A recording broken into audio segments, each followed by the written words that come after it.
Hi all April May leave வந்தாலே ஃபேமிலியோட நம்ம எங்கேயாவது ஒரு ஹில் ஸ்டேஷனுக்கு போகணும் அப்படின்னு தான் நம்ம லேடிஸ் எல்லாருமே பிளான் பண்ணிகிட்டு இருப்போம். மோஸ்ட்லி இந்த தமிழ்நாடுக்குள்ளே உள்ளவங்க வந்து கொடைக்கானல், ஊட்டி அந்த மாதிரி தான் போவோம். பட் கொஞ்சம் டிஃப்ரெண்ட்டாக இந்த மாதிரி இடுக்கி அப்படிங்கிற டிஸ்ட்ரிக்டில் உள்ள, அதாவது இந்த வேகமான்கிற பிளேஸுக்கு தான் நான் போயிருந்தேன்.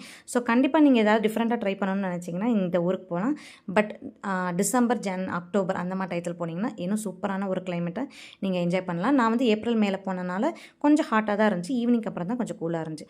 போகிற வழி ஃபுல்லாமே தேயிலை தோட்டம் தாங்க. பார்க்க அவ்வளோ கண்ணுக்கு குளிர்ச்சியாக இருந்துச்சு. ஸோ இங்கே ஸ்பெஷல்னு பார்த்தீங்கன்னா ஏலக்காய், மிளகு, காஃபி, அதுக்கப்புறம் தேயிலை, பலாப்பழம் வந்து ஏப்ரல் மே சீசன் அப்படிங்கிறனால எல்லா மரத்துலேயுமே இந்த பலாப்பழம் சூப்பராக காய்ச்சிருந்துச்சுங்க. ஸோ நீங்கள் போகிற வழி பார்த்தீங்க அப்படின்னா அந்த உங்களோட காரோட டோரை வந்து இறக்கி வச்சுட்டு அந்த காற்றோட அப்படியே ஸ்மெல் பண்ணிட்டு போனீங்க அப்படின்னா அந்த ஈரப்பதம், அந்த ஹர்ப் ஸ்மெல் எல்லாமே சேர்ந்து அப்படியே சுவாசிக்க அவ்வளோ சூப்பராக இருந்துச்சுங்க. சிட்டியில் உள்ளவங்களுக்கு இந்த மாதிரி பிளேஸ் வந்து ஒரு ஹெவன் அப்படின்னு சொல்லலாம். ஸோ நாங்கள் ரேண்டமாக வந்து இந்த பத்மாலயம் அப்படிங்கிற ஒரு ஹோம் ஸ்டேயில் தான் நாங்கள் ரூம் எடுத்திருந்தோம். இங்கே வந்து 1000லேருந்தே ரூம்ஸ் வந்து அவைலபிளாக இருக்குது. நாங்கள் வந்து 2 ஃபேமிலி சேர்ந்து போயிருந்தனால இங்கே ஹோம் ஸ்டே பிளேஸ் எடுத்துக்கிட்டோம். ஸோ அங்கே வந்து 2 பெட்ரூம், ஒரு ஹால், டைனிங், கிச்சன் எல்லாமே இருந்துச்சு. நல்லா ஸ்பேஷியஸான கார் பார்க்கிங்கும் இருந்துச்சு. ஸோ மதுரையிலேருந்து நாங்கள் ட்ராவல் பண்ணி ஒரு 5 ஹவர்ஸில் இந்த வேகமான்கிற பிளேஸை வந்து விசிட் பண்ணோம்.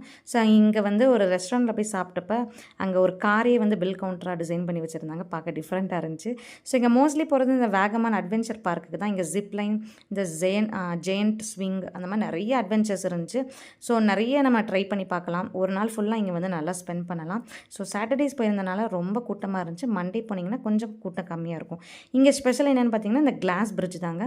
இங்கே கடைசியில் ஒரு கிளாஸ் இருக்குங்க, ரொம்ப பெருசாக இருக்கும். அங்கே நின்றீங்க அப்படின்னா அப்படியே கீழே உள்ளது அப்படியே தெரியுங்க. நமக்கு அடுத்த ஸ்டெப் எடுத்து வைக்கவே அவ்வளோ பயமாக இருக்கும்.